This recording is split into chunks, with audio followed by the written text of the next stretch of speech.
Now, I did come across another story, and this kind of made me laugh. Now, there's a lot of controversy going on about sex robots. And I get it. You build a robot that looks just like a woman, and I can do whatever I want to this. And we'll speak in generalities. I know that there's sex robots for men and women by them, and gay men by, but the main ones right now are the female-based robots for men, for straight men. So you build a robot that is the hyper-realistic, ideal version of a woman. It's the Vanessa in a robot form. Now, I have mixed feelings about it because on one hand, I like part of the reason why I'm attracted to women is their personality. I mean, obviously their body plays a big part in it, but I like conversing. I like the back and forth and all of that stuff. If I had a robot, I think there's a difference between like a sex doll that is just immobile. But if they ever built a robot with an AI that's like walking around my house and be like, "Hello, Jason, how are you doing? How was your day? Let me tell you about mine," and I could have a conversation with it. Yeah, I'd buy one of those. I think that'd be awesome. But anyways, we're not there yet. So they do have them with a bit of AI right now. But anyways, and then people are saying you're taking the female form and you're turning it into an object. It's the ultimate objectification of women. And other people are saying, listen. And on the men's side, they're saying, listen, I don't want to deal. I don't want to get married. I don't want to have kids. I've completely removed myself from the dating world, but I still want to have a attractive companion that I can have sex with. This is the best option for me. You know, we want creeps to stop hitting on women, but then when they buy a robot that looks like a woman, that's considered worse. And I get where both sides are coming from. Men just want a object in their life that they can love, that they find physically attractive because their biology is telling them that is an attractive form. And then the other side is saying, no, you're objectifying women. This is the ultimate objectification of women. And before I go any further, I'll say I really don't have a problem with sex robots. Like, I get both sides of the argument, but if I go over to someone's house and they had a sex robot there, I don't care. And like I said, if they get advanced enough, I'll have one. That being said, children's sex robots? Absolutely not. Absolutely not. People may go, well, that keeps them from going out and committing real pedophilia. Yeah, and I could buy a robot and chop its arms and legs off, and that may keep me from becoming a real serial killer.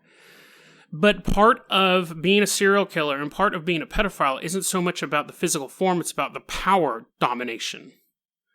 So if I have a 10-year-old looking robot, eventually I'm not going to be happy with that because it's not giving me the true power and manipulation that you can have over a child. If I just want a companion robot, an adult woman robot sitting in my living room, I can have that because part of being in a relationship isn't completely based on power. It's just companionship. Pedophilia is based on power. And I get it, virtuous pedophiles, all that stuff, blah, blah, blah. We'll do another episode about that. But childlike robots, absolutely not. I think they can have adult robots with the most exaggerated forms of what an adult woman would look like. And I find that 100 times less offensive towards women than a natural-looking 12-year-old girl robot. That's gross. That rant being said, I read this article on The Sun, and the headline is, Dirty Droids. Sex robot makers blasted over sick, family-friendly love dolls that steal husbands and scar kids. So they built these robots that you can actually, because usually the ones with AI will be like, yeah, spank me, daddy. Ooh, yeah, I love you so much. But you can actually switch them so they are less sexual. So will have quote-unquote normal conversations. And the article really focuses on a particular family where a guy he's married and he has kids, and his wife was like, yeah, sure, you can have a sex robot. I don't have a problem with that.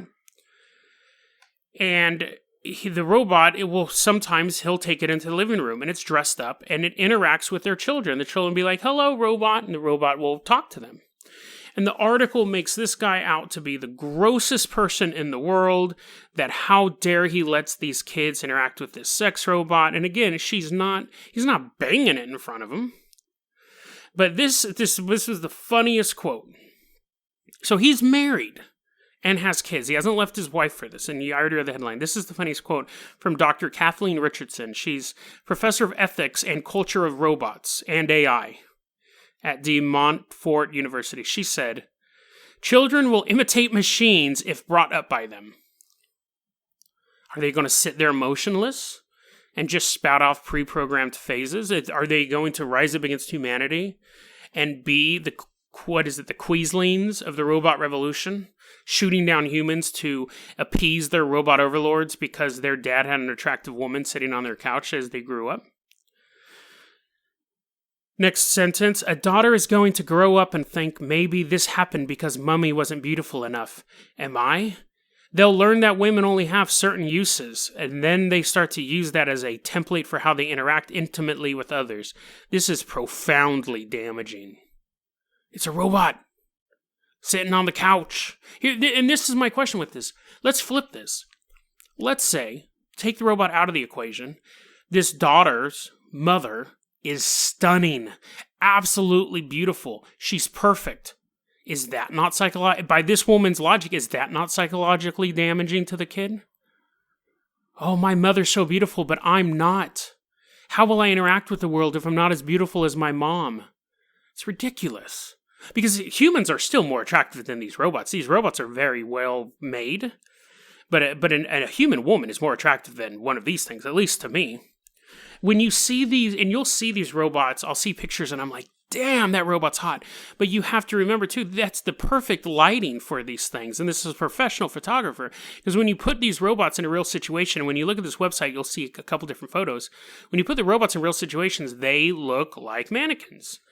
They lose a lot of their sex appeal when these photos are taken under natural lighting. But I just think that's so ridiculous. And again, this is almost like complaining for the sake of complaining. Children will imitate machines if brought up by them. Do children imitate a television set? Do they just sit there and make themselves as wide and flat as possible and just let other people view them for hours a day? Do people imitate shower heads or toasters? It's a robot sitting on a couch. Is it psychologically damaging to have a beautiful mom? And then that sentence, they'll learn that women only have certain uses. They have a mother in the household. There's a mother in the household who's doing normal stuff. This is an object. And the thing is like, eventually we're going to have to get used to robots eventually. I don't think the robot revolution is as close as everyone's letting on. You're going to lose your job. Robots are going to take over. I don't think it's as close as we think it is. I think it's coming, but I think, again, a lot of it is scare tactics, and we've gone over that multiple times. And I don't see this idea. I don't agree with this doctor at all, that these are going to be damaging. We actually have another doctor, Dr. Kathy Hirsch-Pasek. She's a professor of psychology at Temple University. And her quote is, "It's like the Barbie doll image, telling girls how they should look. If the culture gives you this image, what are you going to do? What a shame. As they grow up, this is what they learn about their dad." Here's my question. Let's, again, flip the switch. Let's say the parents were in a polyamorous open relationship. So the dad had another woman who was she's a good friend. She comes over, she interacts with the children as well. The woman is dating another woman, and she comes over and they interact with the kids, and they just have this open relationship. There's no way this article would be about how damaging that is to children. These professors would not come out and say, that is completely wrong. You need to have a man and a woman in the house.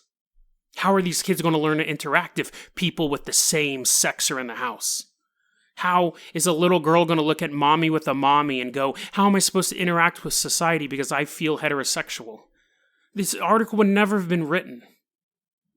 Because we look at a polyamorous relationship or a same-sex relationship and we go, okay. It's none of my business. But you throw a robot in the mix and people who automatically have a bug up their butt about sex robots go, this is damaging, this is wrong, that guy's a bad person, these kids are learning horrible things. And again, in that polyamorous relationship, what if the mom's girlfriend and the dad's girlfriend are 10s? They're Victoria's Secret models. Would that be damaging to this young girl's self-esteem? No. There would never be an article about that. Any article would say this is normal, this is celebrating this thing. Because if there was an article about that, people would go, why are you being bigoted about what people are doing in the comfort of their own homes? And a professor's like, no, her girlfriend is so hot. You don't understand how damaging that is. These little kids are going to learn that polyamory is okay. And people would be like, who cares? Why do you care? But the Sun knows that they'll get clicks.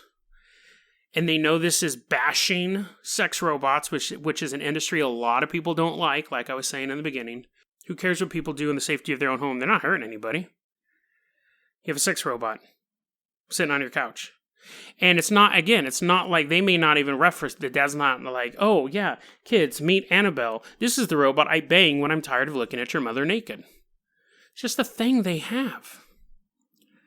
People hate sex robots. I remember a couple episodes back, I said that when I was talking about pornography moving the internet ahead, if it wasn't for pornography, we wouldn't have Netflix. Pornography created that demand for high-speed video streaming. Same thing with robots. Robot technology is not going to advance because of economic factors. All technology advances for one of two reasons: warfare and sex. VCRs was the main reason behind VCRs. The explosion of VCR technology was pornography, being able to watch pornography at home. Robots will be the same thing. Robots in the battlefield. Robots and sex, that's where the initial investments are going to be. And then 20 years later, we'll have robot maids or robot police officers. We already have some of that now, but you know what I mean? Like it's generally a military application or a sexual application that moves technology forward. So I applaud you, British family, for having a sex robot in your house. I think it's completely normal. Just like I would applaud any quote-unquote untraditional family structure in the house, because it doesn't impact me. As long as the kids aren't being physically or emotionally hurt, if these families can raise their kids better than a heterosexual mother and father family where they are like beating their kids, why is this anyone's business?